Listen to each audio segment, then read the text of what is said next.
Olá, pessoal. Estamos aí de volta para mais uma aula da TV Ensinar. Vamos dar continuidade ao assunto layout. O nosso Fora da Lei hoje está atrás das grades. Então vamos ver na parte 2, grids, que é um assunto bem legal. Muito bem. O que são grids? São linhas auxiliares na vertical, na horizontal ou em ambas as direções. Oferecem opções de espaço, de alocação dos elementos gráficos, facilitando assim a distribuição, o alinhamento e o sentido de leitura de uma peça de comunicação visual. Tem uma coisa interessante com esse quadro do Mondrian, que talvez ele tenha sido o inspirador de todos os grids. É uma forma de equilíbrio, de distribuição de espaço e a forma, né, como ele tratou cor quente, cor fria, cor neutra, numa disposição de grande estética. Muito bem. A estrutura básica de um grid é através do que nós já vimos sobre o Fibonacci.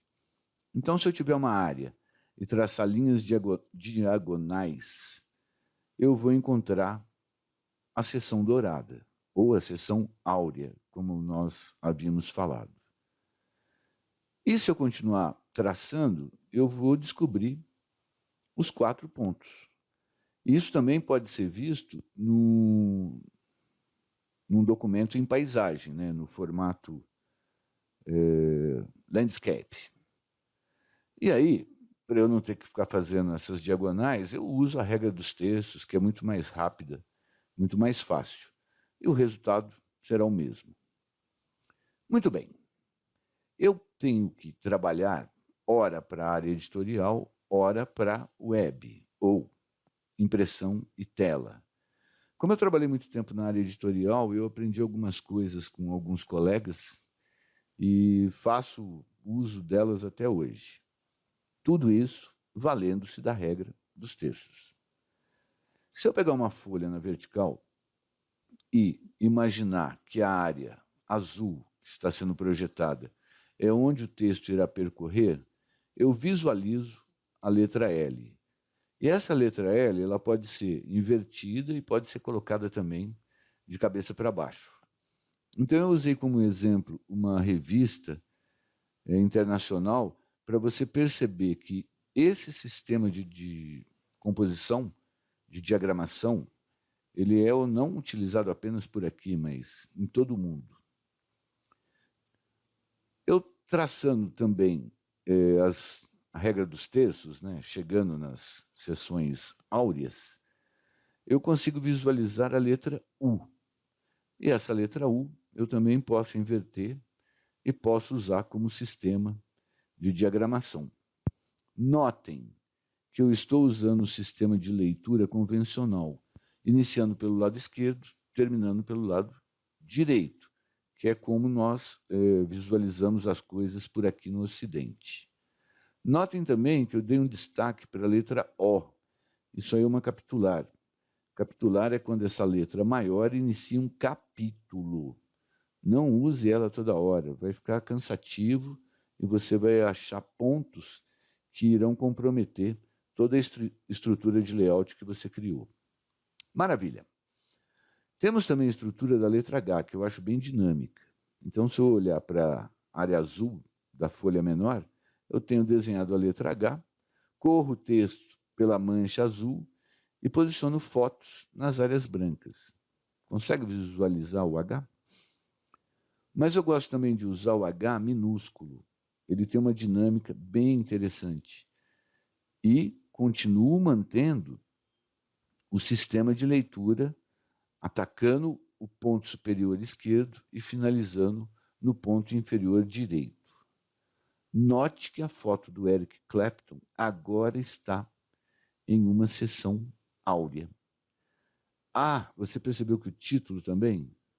Vamos ver algumas coincidências mais para frente. Estrutura da letra T. Essa eu acho muito pesada, mas é uma boa forma de diagramar textos e trabalhar com fotos. Essa daqui que eu deito, o T, perceba como ela é muito legal para você trabalhar inícios de matérias. Porque o próprio desenho do T, ele está me mandando para a página seguinte. Então, com uma matéria que terá continuidade, fica bem dinâmico esse sentido de leitura. Lembra que na primeira aula de layout nós falamos sobre sentido de leitura? Começa a pensar nisso. A estrutura da letra I, eu acho ela bem dinâmica e você tem que ser corajoso para trabalhar com ela. Por quê? Se eu usar apenas uma coluna, como o exemplo da esquerda, eu ganho uma área para brincar com imagens e com elementos gráficos, como esses quadrados. Continuo mantendo a leitura da esquerda para a direita, mas olha como o peso dessa área que eu posicionei imagens e quadrados, ela ficou mais chamativa. Eu estou direcionando a leitura. Então eu estou quebrando um pouco o ritmo daquilo que foi pré-estabelecido através dos 5 pontos de visualização. Com 2 colunas, eu consigo também ter uma dinâmica bem interessante. E distribuição de pesos. As 2 fotos do lado esquerdo, elas têm um peso, que são balanceados pela caixa que eu aumentei, onde está escrito música. Continuo com a minha abordagem do topo superior esquerdo para o inferior direito. E vou ganhando mais dinâmica na diagramação. A estrutura do suporte, eu vou comentar porque ela é utilizada, mas vamos dizer assim, ela é pobre. Texto segura foto, ou foto segura texto, ou apoia, ou é o suporte. Mas é válido, às vezes você está com pressa, você trabalha num jornal, numa revista semanal, entra uma coisa de última hora, não dá para ficar elaborando muito layout, vamos para o que é prático, né? E o importante disso tudo é o ritmo de leitura. Vamos dar uma olhada nessa página esquerda. Eu começo a ler de cima para baixo. Vou lá para cima. Encontro a foto do Eric Clapton e, para onde eu vou? Minha dúvida é, vou para baixo? Vou para cima? Normalmente as pessoas vão para baixo. E aí já dá uma quebra no ritmo de leitura. Quando a foto pega 2 colunas, é pior ainda. Dá uma olhada. Comecei a ler. Achei o bloqueio pela foto. Para onde eu vou? Para cima ou para baixo? Legal. Tinha que ter ido para baixo. Continua a leitura. Quando eu subo, encontro a foto novamente. Para onde eu vou? Onde eu continuo a minha leitura? Lá em cima?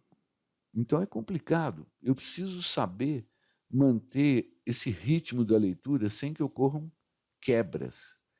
Daqui para baixo, lá para cima é fácil. Olha que interessante. Eu fiz a diagramação sem utilizar qualquer uma das técnicas que se apoiam em letras. E eu tenho um sentido de leitura excelente e tenho uma página diagramada com alguma competência. Mas perceberam que eu mudei o lado onde inicia o assunto música? Para onde você olha primeiro? Legal. Vamos ver esse ritmo. Comecei, subi, desci, subi e saí. Simples, eu direcionei a leitura.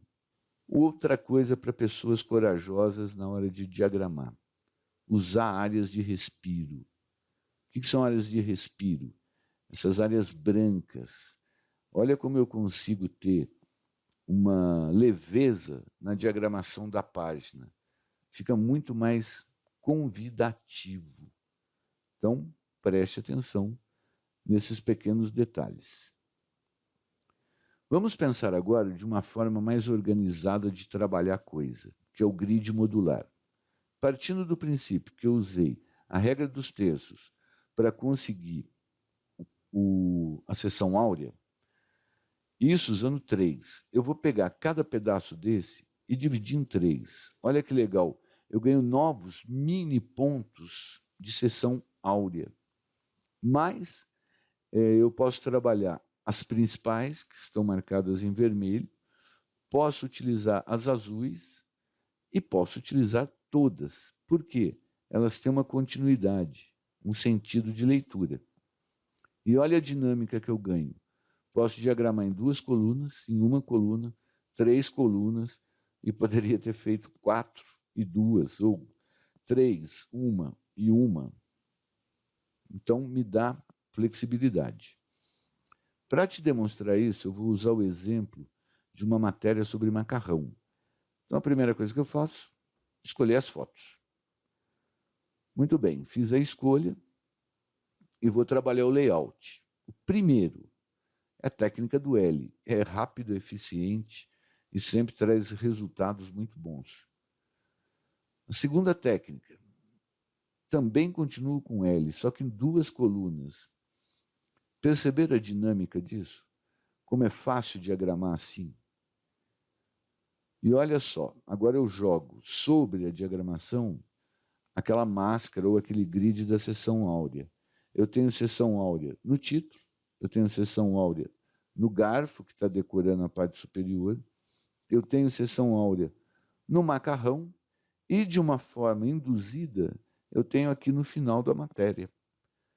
Então, isso é bem legal para você conseguir estabelecer pontos que irão chamar mais atenção ou serão mais confortáveis para a visualização. Fiz uma mudança agora para a leitura em 2 colunas. Mesma coisa, o título está na seção áurea, o macarrão do lado superior direito está na seção áurea, o macarrão aqui na parte inferior está numa seção áurea e a saída do texto também. Mantenho aquele sentido. Começa do lado superior esquerdo, termina do lado inferior direito.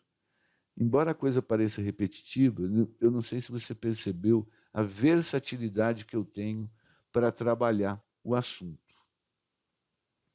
Vamos em frente. Falta pouco. Se eu for trabalhar anúncios, eu preciso ter um briefing. Então, o briefing é fazer um anúncio para a 4ª capa da revista Gourmet. Qual é o produto? Macarrão. Empresa. Adria. Público-alvo. A, B e C. Diferencial. A fabricação artesanal. Promessa principal. Sabor para todos os paladares.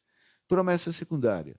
Macarrão Adria nutritivo e saboroso. Produzido com farinha de trigo de primeira qualidade e ovos selecionados, é fácil de preparar e fica pronto em minutos. Está aí meu briefing. Imagem a transmitir, ingredientes e fabricação higiênica. Como é que eu apresento isso para o meu consumidor? Primeiro, eu posso usar o grid tradicional. Primeiro ponto de ataque, canto superior esquerdo, chamada.